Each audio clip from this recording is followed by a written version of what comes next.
Yegani yaratquchi Abduri Yarmuhammad Jaloliddin Planlag'uchi Sajiya Islom tadqiqot markazi Mas'ul muharrirlari Dr. Abdul Aziz Rahmatullah Abduvali Sayed Korrektor Abduvali Sayed Bat va muqovil loyihaliguvchi A. Aqxun Ilm-fan va koinot dalili Zamonaviy ilm-fanning moddiy olam qonuniyatlarini bilib chiqishga munosib keladigan metodologiyalik ilmiy qurilmalarga ega ekanligi muayyanlashtirishga arziydigan nuqtalarning biri.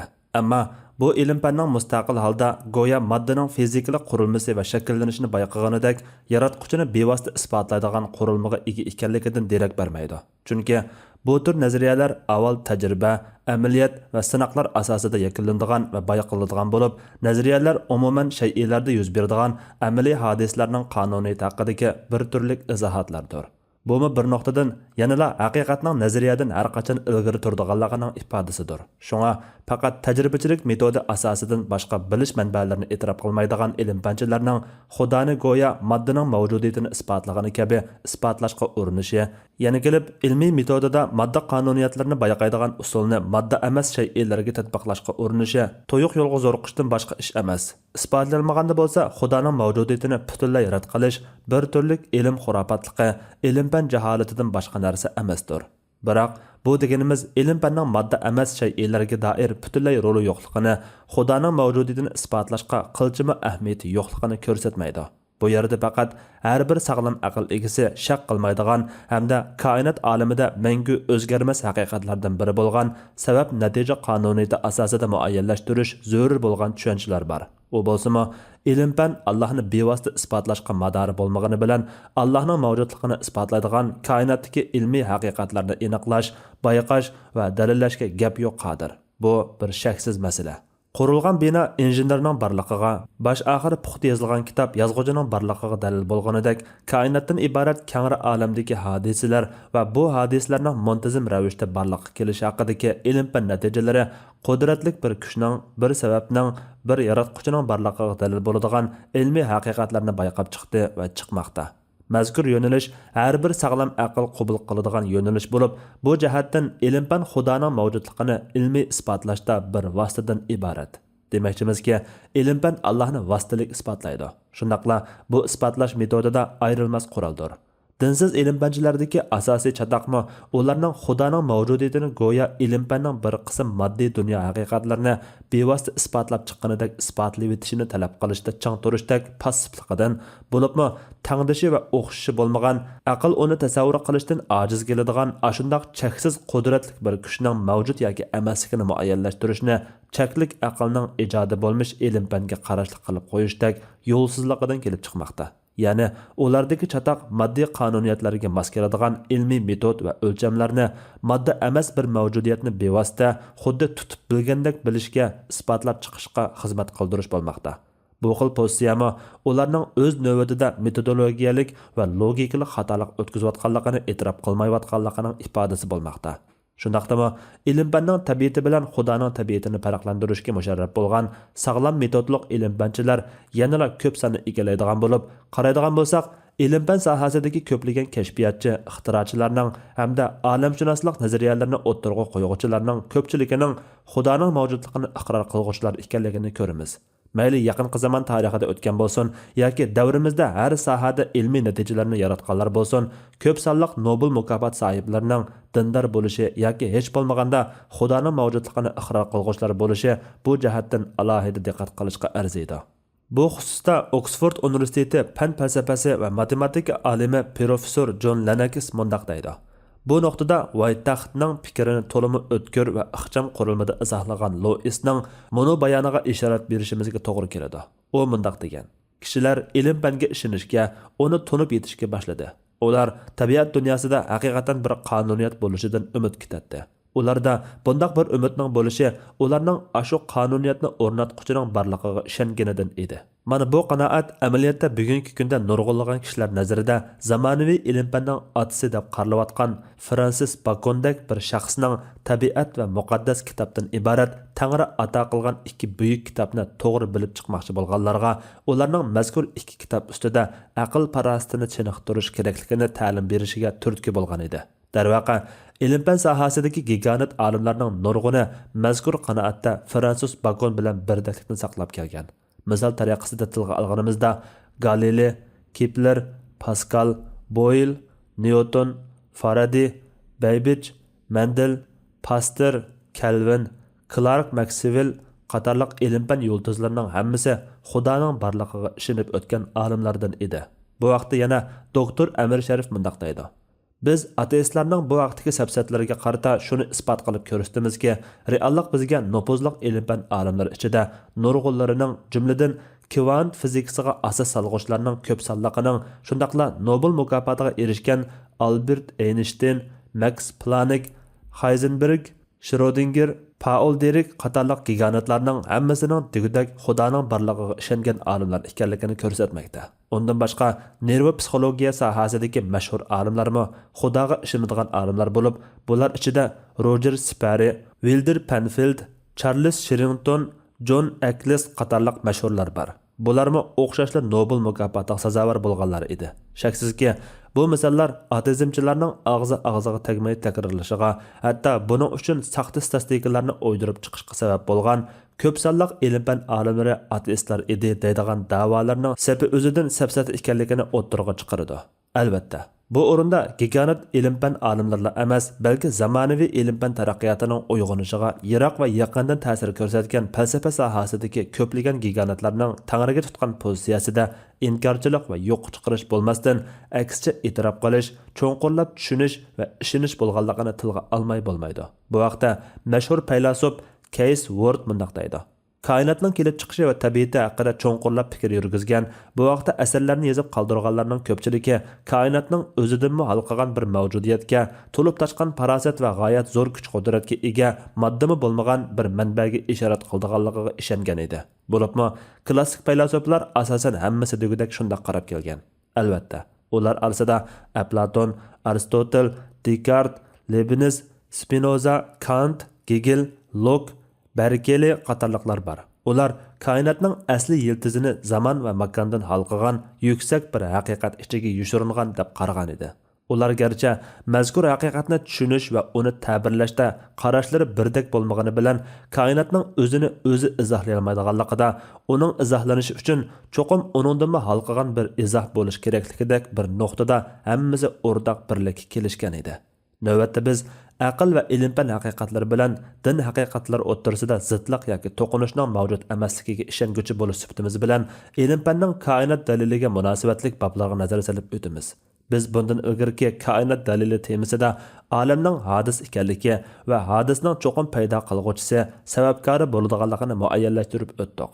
Navbatdagi temada bo'lsa, mazkur nuqtai nazarning ilm-fan natijalaridami muayyanlashganligini bayon qilamiz hamda bu orqali olamning hodis ekanligining va buning paydo qilguvchisi, yaratquchisi borligining kuchlik va tavranmas paketga ega haqiqat ekanligini muayyanlashtiramiz. Shunga diqqat qilish lozimki, Qur'on va sahih hadislarda xabar berilgan yaratilish qissalaridagi barliq mazmunlar birdek olamning boshlanishi borligidan xabar bergan bo'lib, bu xususda faqat islom dinida emas, xristian va yahudiyaga o'xshash asli o'li samoviy bo'lgan dinlarmi bu nuqtada va olamning yaralmish maxluq ekanligiga ittifoqdir. Aradagi farq faqat yaralish tafsilotlarida aks etadiki, natijada emas. İslam tarixiga nazar tashlaganimizda 1000 yildan ortiq tarix davomida aqida olimlari Qur'on va sahih hadislar hamda aqliy va falsafaviy dalillarga asoslangan holda olamning hodis ekanligini, uning azaliy emas balki ma'lum bir lahzada yaratquchining qudrati bilan yaratilganligi va bu yaratish natijasida olamda boshlanish bo'lganligini dalillab keldi. Yaqin asrlarda bo'libmi o'tmish asrlarda bosh ko'targan ilm-fan inqilobidan keyin olamshunoslikqa doir sohalar ilm-fanning ahamiyat berish nuqtalariga aylandi. Shuning bilan ilm-fanning muhim diqqat obyektimi olamning fizikalik qonuniyatlarini bilishga markazlashdi. Ana shunda qizg'inlik davomlashayotgan paytlarda ilm-fanchilarda koinot azaliydir, modda azaliy bo'ladi degan qarash hech bir ilmiy dalilni orqa ko'rinish qilmagan, faqat har turli farazga asoslangan holda o'ttirg'a chiqishga boshladi. Toki 20-asrning oxirlariga kelganda mazkur masala ilm-fan olimlar tomonidan ilmiy haqiqat sifatida rasmiy muayyanlashtirilib, olamning boshlanishi borligi, azaliy emasligi o'ttirg'a qo'yildi va bu sog'lom ilmiy da'voga aylandi. Bo'libmi, hozirgi zamon ilm-fan nazariyasida eng ko'p olqishlanayotgan va qabul qilinayotgan, jumladan koinotning shakllanishi haqidagi ssenariylarda ilmiyligi bir qadar yuqori deb qaralayotgan cho'ng portlash nazariyasi o'ttirg'a qo'yilishi bilan olamning azaliy emas, balki hadis ekanligi kuchli ilmiy asosga va tafsiliy izohlanishga erishdi. Natijada olamning azaliy emasligi ilm-fan nuqtasidan o'zgarmas ilmiy haqiqatga aylandi. Biz ilm-fan tadqiqot natijalarining Nyutondan boshlangan olamlik tortish kuchi nazariyasidan boshlab toki Eynshteynning mashhur nisbiylik nazariyasiga qadar va mazkur nazariya bilan davrdosh o'tirg'a qo'yilgan Amerika astronomi Edwin Hubble'ning olamning uzluksiz kengayayotganligi haqidagi ilmiy isbotlargacha bo'lgan izohat va tushuntirishlarga qaraydigan bo'lsak, olamning azaliy bo'lishining, ya'ni uning cheksiz o'tmishining bar bo'lishining mumkin emasligi ilm-fan tadqiqotlarida o'zgarmas ilmiy haqiqatga aylangan bir masala ekanligini ko'ramiz. Olamlik tortish kuchi, nisbiylik nazariyasi va olamning kengayishidan iborat bu uch halqa ilm-fan olimlarining olamning paydo bo'lgan hodis ekanligini ilmiy va qanoatlanarli tushuntirishidagi asosiy fizikalik qonuniyatlar hisoblanadi. Mazkur munosabatlar haqida astronomiya va fizika olimi Paul Davis bunday deydi. Tortish kuchi barliq cho'ng ko'lamlik olam hodislarini harakatlantiruvchi kuch bilan ta'min etadi. Astronomiyalik o'lchamdagi jismlar orasida tortish kuchi boshqa kuchlar, masalan, magnit kuchi, statik elektr kuchidan ko'p cho'ng. Yulduzlar sistemalarini shakllantirgan hamda ularning harakatini tizginlab turgani dal tortish kuchidan iborat. Olamning kengayishini tushuntirishda tortish kuchi ochqich hisoblanadi. Eynshteyn tortish kuchining bo'shliqni, vaqtni uzartirganligi yoki egdiganligini, balki buni quyoshning tortish kuchining quyosh yuzidan o'tgan yulduz nurini egdiganligidan iborat bu hodisani ko'zitish orqali bevosita isbotlashga bo'lganligini kishini qoyil qilarlik darajada tushuntirib berdi. Yer sharidan qaraganda quyoshning keyni tarafidan osmon bo'shliqi intayin kichik, ammo egilgan holda ko'rinadi. Vaqtning egilganligini isbotlashga bo'ladi. Buning eng bevosita isboti soatni bo'shliqda uchirishdan iborat. Vaqt tortish kuchi yo'q muhitda yer shari yuzidagiga qaraganda tez mangadi.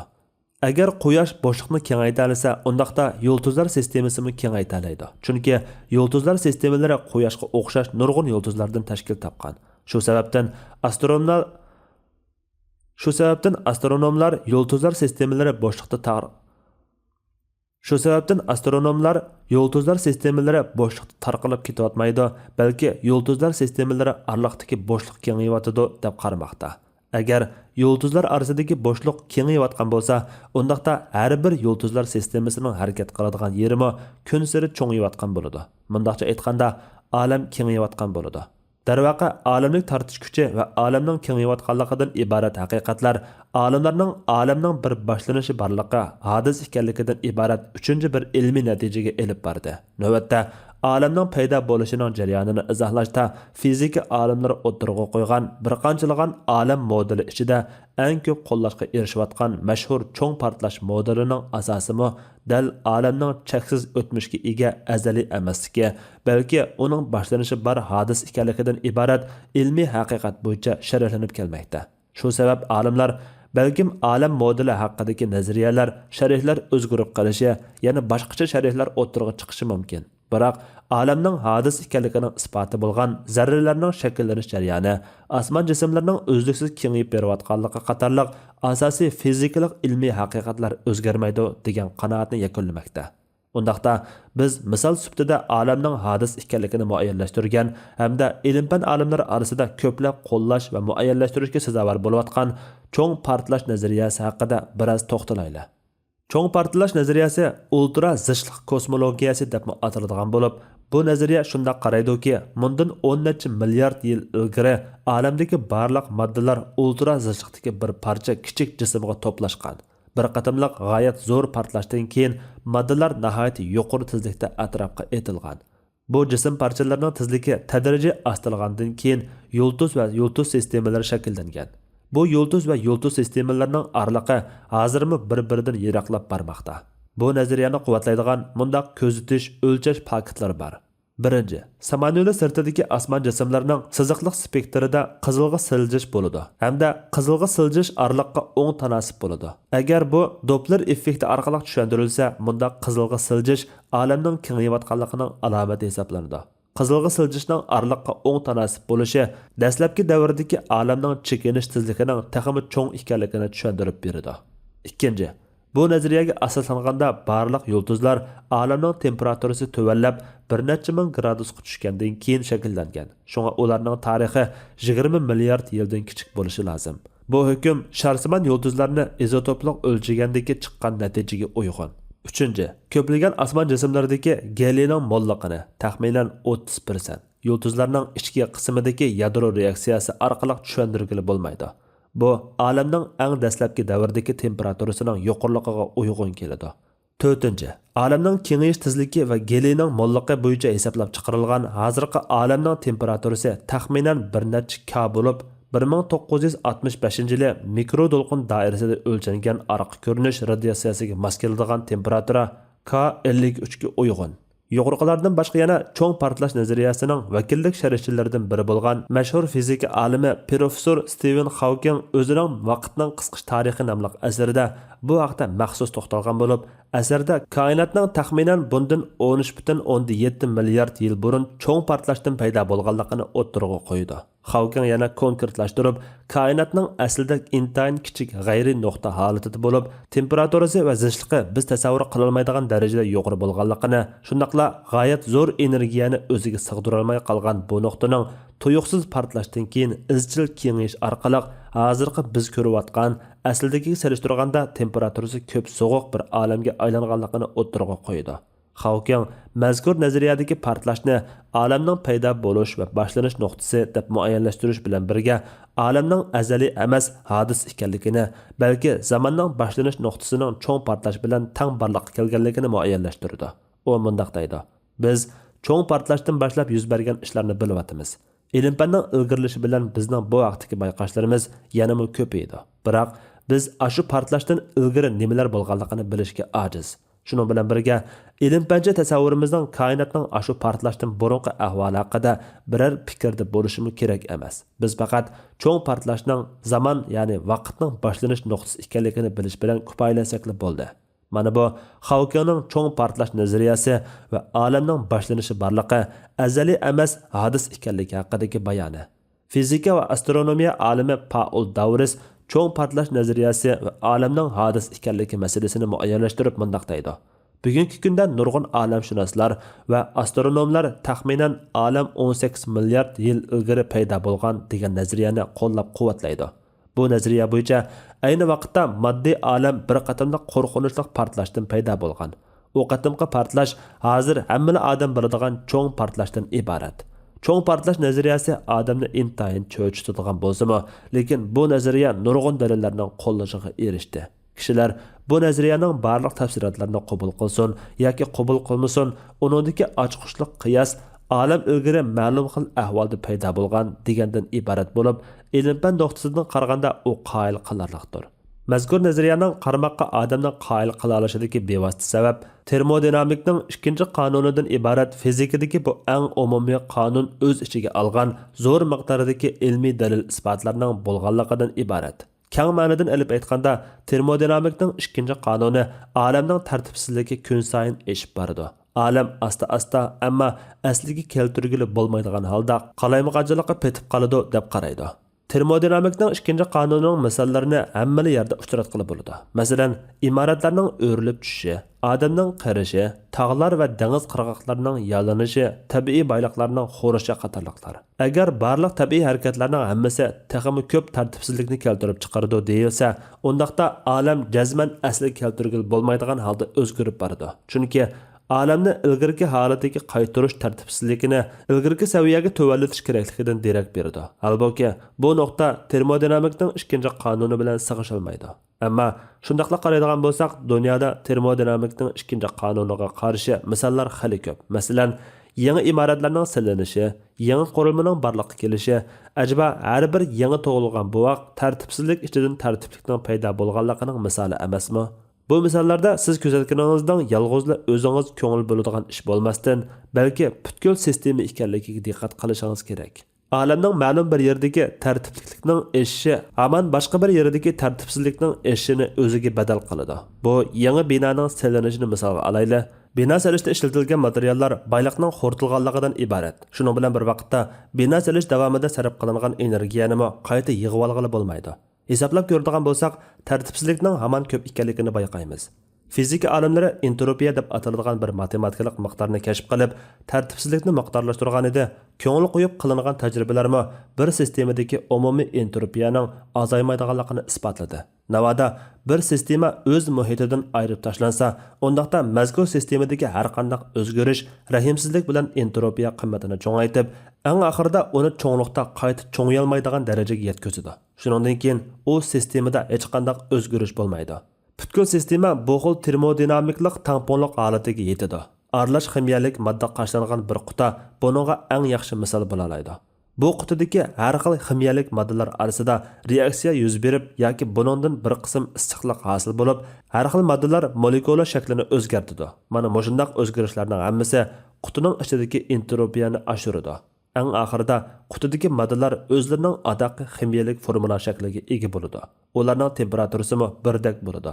Shuning bilan yana boshqa hech qanday o'zgarish yuz bermaydi.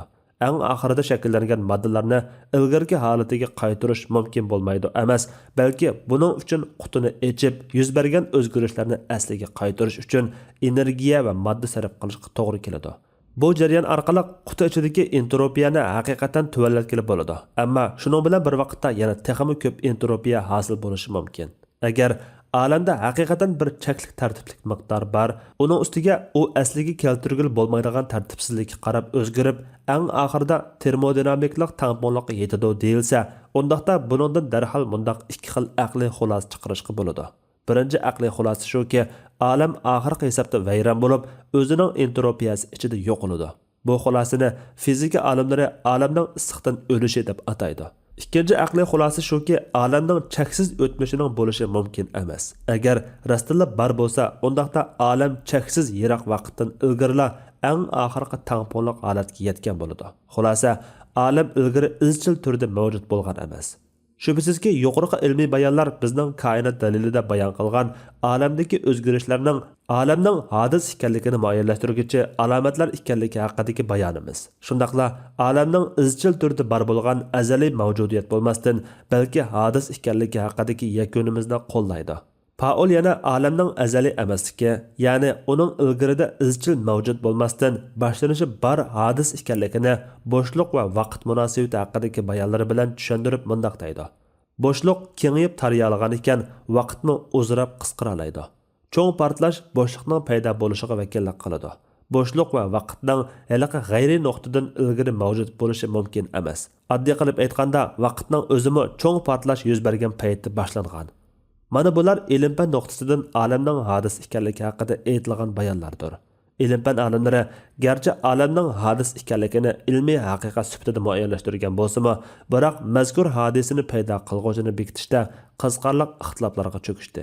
Albatta, ilm-fanning olamning hodis ekanligi haqidagi isbotlari oldida haqiqatga taslim bo'lgan atizmchilarmi yo'q emas. Alayliq moddaning azaliyligini yoki koinotning azaliyligini da'vo qilguvchi bir qism atizmchilar olamning hodis ekanligidan cho'qim uning paydo qilguvchisi bo'lish kerakligidek ilmiy va aqliy yakunga taslim bo'lishdan ansirash psixikasini ifodalagan bo'lib, Stephen Hawking bu nuqtani tuvandagi so'zda muayyanlashtirgan. U mundaq deydi: Nurg'un kishilar zamonning boshlanishi bor degan qarashni yoqtirib ketmaydi. Chunki bundoq bo'lganda ilohiy qo'l tiqish bo'lganligini shiddat bilan o'ttirg'a tashlashga to'g'ri keladi. Darvaqa, ulardan ba'zilari mazkur ilmiy haqiqat oldida o'zlarining to'limi qiyin o'tkalga duch kelganligini aytishsa, yana ba'zilari bu ilmiy haqiqatga taslim bo'lish kerakligini, yana ba'zilari bo'lsa, endi taslim bo'lishdan o'zga chora qolmaganligini e'tirof qilishgan edi. Dinsizlik tashabbusi bilan mashhur astronom va fizika olimi Eddington mundaq deydi: Tabiatning hozirgidek intizomchanligining boshlanishi bor degan bu fikr men uchun falsafaviy jihatdan to'liq yerginishlik bir ideya. Hamda men bu ideyadagi ojiz nuqtalarni tepib chiqmasam bo'lmaydi.